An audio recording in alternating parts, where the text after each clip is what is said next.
আসসালামু আলাইকুম। যেই টপিকটা নিয়ে আসলে কথা বলতে চাচ্ছিলাম সেটা হচ্ছে যে আমরা যখন কোনো একটা বিষয় নিয়ে পড়াশোনা করি, বিশেষ করে আমরা প্রাতিষ্ঠানিক যে পড়াশোনাগুলো করি, সেই পড়াশোনা আর আপনার ডিজায়ার অনুযায়ী আপনি পড়াশোনা করার মধ্যে অনেক পার্থক্য আছে। এটা কিভাবে? সেটা যেমন ধরেন আমার ইচ্ছা বিজনেস রিলেটেড বই পড়া, মাইন্ড রিলেটেড বই পড়া, এরপরে আপনার সাইকোলজি টাইপের আর কি, মাইন্ডসেটের মধ্যে ওটা পড়ে যদিও, এই রিলেটেড বই পড়া। এখন আমার ডিজায়ারটা আমি বুঝতে পারছি যে এই বইগুলো আমি কীভাবে পড়ব, কিন্তু যেটা আমি একটা ভিডিওতে একটু আগে বললাম সেটা ধরেন আপনি রাস্তাতে আসলেন, আসার সময় আপনি 10,000 টাকা পেলেন, মানে আমি শব্দ নিয়ে বোঝাতে চাচ্ছি 10,000 টাকা পেয়ে আপনি অনেক খুশি, এটা একটা খুশি। আর আপনি রাস্তায় আসার সময় 50,000 টাকা পেলেন, সেটাও আপনি খুশি। এখন এই খুশি ওয়ার্ডটা কিন্তু একটা, যেমন আমি যদি বলি গাছ, এই গাছ বলে আসলে কোনো কিছু নাই, বা পাখি বলে আসলে কোনো কিছু নাই, এটা পাখি এক্সিস্ট করে না। আপনি কোনো একটা পাখি নির্দিষ্ট করে দেখাতে পারবেন না যে এটা পাখি। ধরেন আপনি একটা দোয়েল পাখিকে দেখাচ্ছেন, আমি বলবো এটা দোয়েল, ওটা কিন্তু পাখি না। আপনি এই যে খুশি, আমরা ভাষার যে একটা ভাব আছে, এই ভাবটা আমরা বুঝতে পারি না। এই ভাবটা আসলে কি, ভাষার ভাবটা কি? যেমন আমি আনন্দের কথা বললাম, 50,000 টাকা পেয়ে আমি খুশি, 10,000 টাকা পেয়ে আমি খুশি, অবশ্যই 50,000 টাকা পেলে আমি একটু বেশি খুশি হব। তাহলে আমরা কিন্তু একটাও শব্দের মাধ্যমে এটা বোঝাতে চাচ্ছি যে আমি খুশি। এখন প্রত্যেকটা বাক্যের প্রত্যেকটা শব্দের এরকম ব্যাখ্যা আছে। এখন আপনি যখন কোনো একটা অনুবাদকের বই পড়বেন বা যে কোনো পাঠক, মানে ভালো লেখকের একটা বই পড়বেন, লেখক কিভাবে অনুভব করছে ওই জিনিসটা আপনি যখন নাকি তার ন্যারেটিভটা যদি ধরতে পারেন, তখন আপনার ওই গল্পটা পড়ে বা আপনি যেই টপিকটা পড়ছেন ওই টপিকটা ভালো মতো আয়ত্ত করতে পারবেন। ধরেন আমি যদি বলি, আমি তো সায়েন্স ব্যাকগ্রাউন্ডের ছিলাম, আমি ক্লাস 6 থেকে পড়েছি F=ma, নিউটনের দ্বিতীয় সূত্র। এখন আমি এখন পর্যন্ত আমি অনার্সে ভর্তি হয়েছি, আমি এখন পর্যন্ত এটার ব্যাখ্যা জানতাম না। এই ভিডিওটা করবো দেখে আমি এটা নিয়ে রিসার্চ করলাম আর কি, যে কীভাবে আসলে করা যেতে পারে বিভিন্ন সাইকোলজিক্যাল বিষয় নিয়ে আর কি। এখন F=ma এই জিনিসটা আসলে আসলো কোথা থেকে? এই জিনিসটা যখন আমি একটু রিসার্চ করতে গেলাম, তখন আমি আশ্চর্য হয়ে গেছি যে আমি আসলে কেন সায়েন্স ব্যাকগ্রাউন্ডে পড়তে আমার ভালো লাগতো না। এটার একটাই কারণ, সেটা আমাদের যে ডিজায়ারটা, আমাদের যে ইচ্ছাটা আমাদের শিক্ষকরা এখানে উপস্থাপন করতে পারে নাই তাদের মতো করে।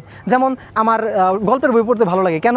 কারণ গল্পের বই আমি তোমাকে ভালোবাসি, ধরেন একটা জিনিস, আপনি ভালোবাসাটা বোঝেন, হয়তো আপনার মা বাবাকে ভালোবাসেন, অথবা আপনি কোনো একটা পার্সনকে ভালোবাসেন, এই ভালোবাসাটা আপনি বোঝেন। ধরেন আগুন, আপনার হাত পড়ে গেছে, এখন হয়তো আপনি আগুনের এই স্পর্শটা ওইখানে পাইছেন, আগুনের স্পর্শটা পাইছেন, আপনি বুঝতে পারতেছেন যে হ্যাঁ, আমার আগুনের মধ্যে হাতটা যে এইভাবে পুড়ে।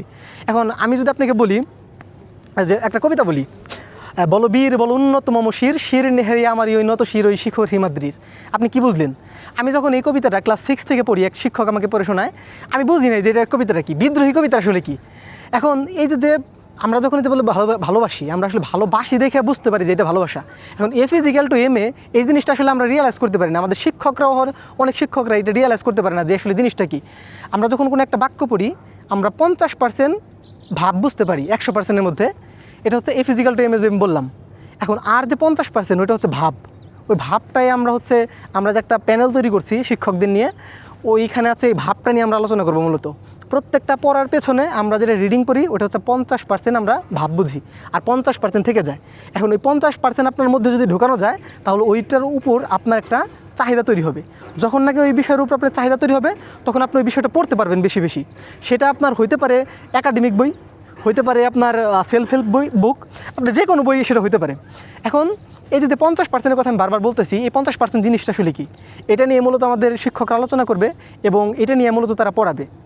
আর আশা করি যে এই যে ভাব, এই ভাবটা আপনার অনেক গুরুত্বপূর্ণ। এবং বাংলা ব্যাকরণ, যারা আপনার সায়েন্স ব্যাকগ্রাউন্ড হোক, যে কোনো ব্যাকগ্রাউন্ডের হোক, আপনার আগে প্রথমে বাংলা দ্বিতীয়টা অনেক ভালোভাবে বুঝতে হবে। আপনি যখন ওই লেখার মানেটা বুঝবেন, বা ওই ধরুন নিউটন সম্পর্কে আপনি যখন জানবেন, নিউটনের ল সম্পর্কে আপনার তখন একটা আকর্ষণ তৈরি হবে।